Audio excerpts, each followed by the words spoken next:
I'm joined by Wits University Gauteng City Region Observatory representative Richard Ballard.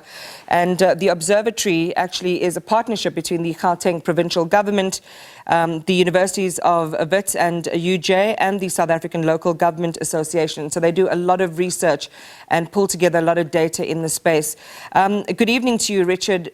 Thank you so much for coming on. I know that this is still such an emotive topic, right? And you're saying that this call for eradicating hijacked buildings is not the answer. And we've seen this, this response bandied about quite a bit during that tragedy and in its aftermath. And you argue it is a distraction from the urgent work of reducing the risks in the living environments of the poor and reducing the risk of fire more generally. Please share with our viewers why you take that position. Thanks very much, Iman, and thanks for the opportunity for us to be here. Obviously, our condolences to those affected by this tragedy. Yes, I think there's been a very quick consensus that has emerged that the number one problem behind fires is bad buildings or hijacked buildings, and the number one thing we have to do is eradicate these. Now, obviously, there's a huge problem, as we've just seen in your amazing segment there, with the conditions, living conditions in these buildings. And certainly, a very concerted effort needs to happen, a very sensitive and concerted effort needs to happen in order to deal with the conditions that people are living in.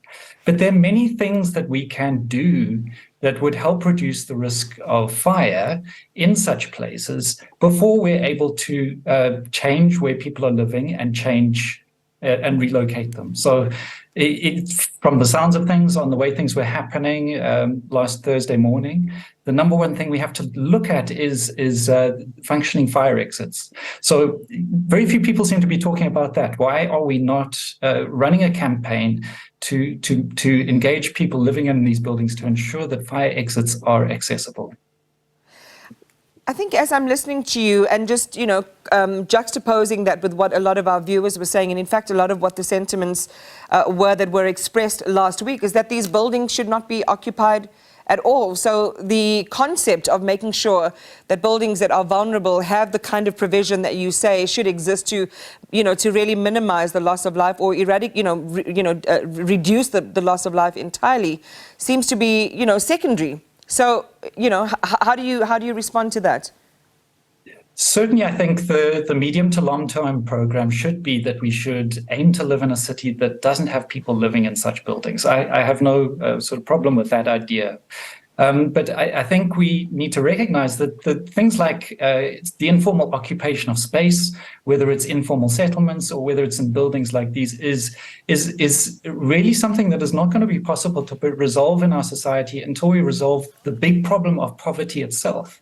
So we're living in a society where a lot of people are living below a living wage. So they have no choice but to live in conditions like this. If we move people out of buildings like this, they're going to have to find new accommodation elsewhere. And it's quite possible that they'll end up in equally cheap accommodation, and that cheap accommodation will be equally fire prone, will be equally risky in different ways. So we've got to be careful that what we're doing is not shuffling things around. And therefore, we have to look at what is going to happen before we're able to move people from these buildings, and we have to look at measures to reduce fire risks where people are living right now. I'll come back to the point that you make that it's not only, in inverted commas, hijacked buildings that are fire risks, and then there's a very famous example that you quote.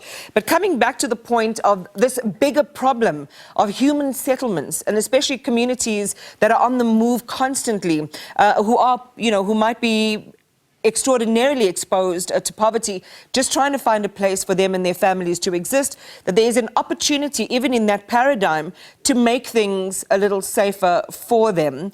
And there's some proposals you put on the table regarding that. You've already mentioned making sure that there are, working fire exits.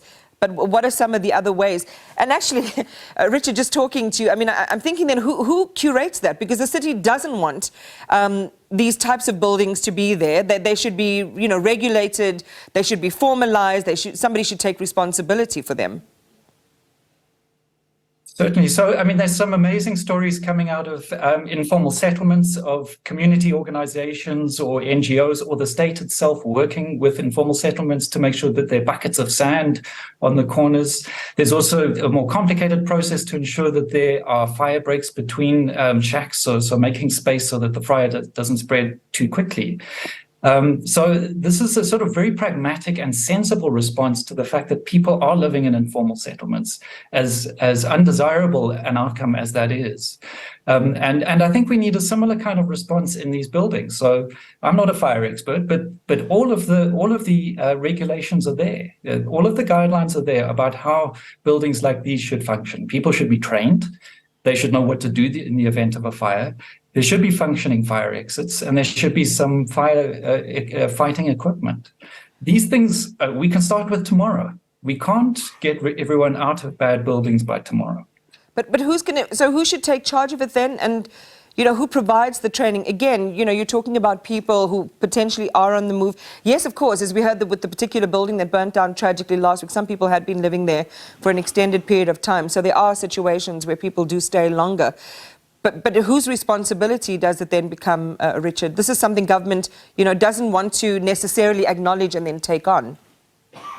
Yeah, this is something we've seen with things like informal settlements as well, that the state has had this idea that informal settlements are temporary and that at some point we won't have informal settlements anymore. And therefore, we're not going to provide services into informal settlements. And I think there's a danger of that happening in this case as well. So the regulations lay out who is responsible for enforcing fire regulations. There are various levels of stay, various agencies, but there's probably a question about how well functioning those agencies are right now. So I live in a block of flats. We do our fire check each year. No one checks that we do that. The only reason we do it is if there's a problem, we're covered for insurance, right? But no one is monitoring that. So we're kind of quite passive about these things, I think, as a society, and we might want to look at how much more proactive we can become.